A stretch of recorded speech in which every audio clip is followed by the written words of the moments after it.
Welcome tech smart friends. KCET 2023 ಅಪ್ಡೇಟ್ಗೆ ನಿಮ್ಗೆ ಸ್ವಾಗತ friends. ನಿಮಗೆಲ್ಲ ಗೊತ್ತಿರಾಗೆ ನಿನ್ನೆ ನೈಟು ವೆರಿಫೈ ಸ್ಲಿಪ್ ಡೌನ್ ಮಾಡೋಕ್ಕೆ ಬಿಟ್ಟಿದ್ರು.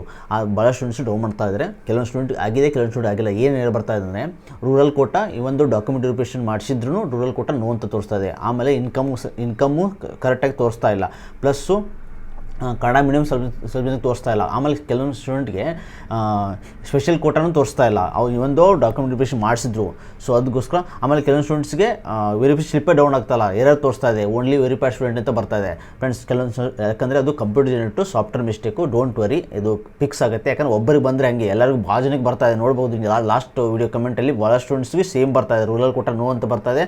ಪ್ಲಸ್ಸು ಒಬ್ಬೊಬ್ರಿಗೆ ಡೌನ್ಲೋಡ್ ಆಗ್ತಾ ಇಲ್ಲ ಫ್ರೆಂಡ್ಸ್. ಅದು ಹೈಪರ್ ಲಿಂಕು ಟ್ರೈ ಮಾಡಿ ನೋಡಿ. ಡೌನ್ಲೋಡ್ ಆಗಲಿಲ್ಲ ಅಂದರೆ ವೇಟ್ ಮಾಡಿ, ಅವ್ರು ಫಿಕ್ಸ್ ಮಾಡ್ತಾರೆ. ಇನ್ನೊಂದು ಸತಿ ಡೌನ್ ಮಾಡೋಕ್ಕೆ ಆಪ್ಷನ್ ಕೊಡ್ತಾರೆ. ಯಾಕಂದರೆ ಅಲ್ಲಿ ನಿಮಗೆ ರೂರಲ್ ಕೋಟಾ ನೀವು ಡಾಕ್ಯುಮೆಂಟ್ ವೆರಿಫಿಕೇಷನ್ ಮಾಡಿಸಿದರೆ ನಿಮಗೆ ಎಸ್ ಅಂತ ಅಕ್ನಾಲಜ್ಮೆಂಟಲ್ಲಿ ಎಸ್ ಅಂತ ಬಂದರೆ ಪಕ್ಕ ನಿಮಗೆ ಬರಲೇಬೇಕು ಅವರು ವೆರಿಫಿಕೇಷನ್ ಸ್ಲಿಪ್ಪಲ್ಲಿ. ಓಕೆ, ಸೊ ಸೆಕ್ಯೂರಿಟಿನ ಯಾರು ಡೌನ್ ಮಾಡ್ಕೊಂಡಿರಲ್ಲ ಅವರು ಸೆಕ್ಯೂರಿಟಿನ ಕರೆಕ್ಟಾಗಿ ಇಟ್ಕೊಳ್ಳಿ, ಪ್ರಿಂಟ್ ಮಾಡಿ ಇಟ್ಕೊಳ್ಳಿ. ಆಮೇಲೆ ಎಲ್ಲರೂ ಕಂಪಲ್ಸರಿ ಡೌನ್ಲೋಡ್ ಮಾಡಲೇಬೇಕಾಗುತ್ತೆ. ಸೊ ಅದನ್ನು ಯೂಸ್ ಮಾಡ್ಕೊಂಡು ನೀವು ಆಪ್ಷನ್ ಎಂಟ್ರಿ ಸ್ಟಾರ್ಟ್ ಮಾಡ್ತಾರೆ. ಓಕೆ, ಸೊ ನಾನು ಇವತ್ತು ಇನ್ ಕೇಸ್ ನಾನು ಡೌಟು ಕೇಳ್ಕೊಂಬಂದು ನಿಮ್ಗೆ ಅಪ್ಡೇಟ್ ಮಾಡ್ತೀನಿ ಕೆ ಆಫೀಸ್ಗೆ. ಓಕೆ, ಸೊ ಆಲ್ಮೋಸ್ಟ್ ಸ್ಟೂಡೆಂಟ್ ಈಗ ಹೋಗಿರ್ತಾರೆ, ಅದು ಅಪ್ಡೇಟ್ ಕೊಡ್ತಾರೆ ನಿಮಗೆ. ಅದ್ರ ಬಗ್ಗೆ ಅವರೇ ಒಂದು ನೋಟಿಸ್ ಕೊಡ್ತಾರೆ ವೆರಿಫಿಕೇಷನ್ ಸ್ಲಿಪ್ ಬಗ್ಗೆ. ವೇಟ್ ಮಾಡಿ ಸ್ವಲ್ಪ. ಓಕೆ ಫ್ರೆಂಡ್ಸ್, ಸೊ ಯಾರು ಟೆನ್ಷನ್ ತೊಗೋಬೇಡಿ. Thanks for watching guys. Please subscribe.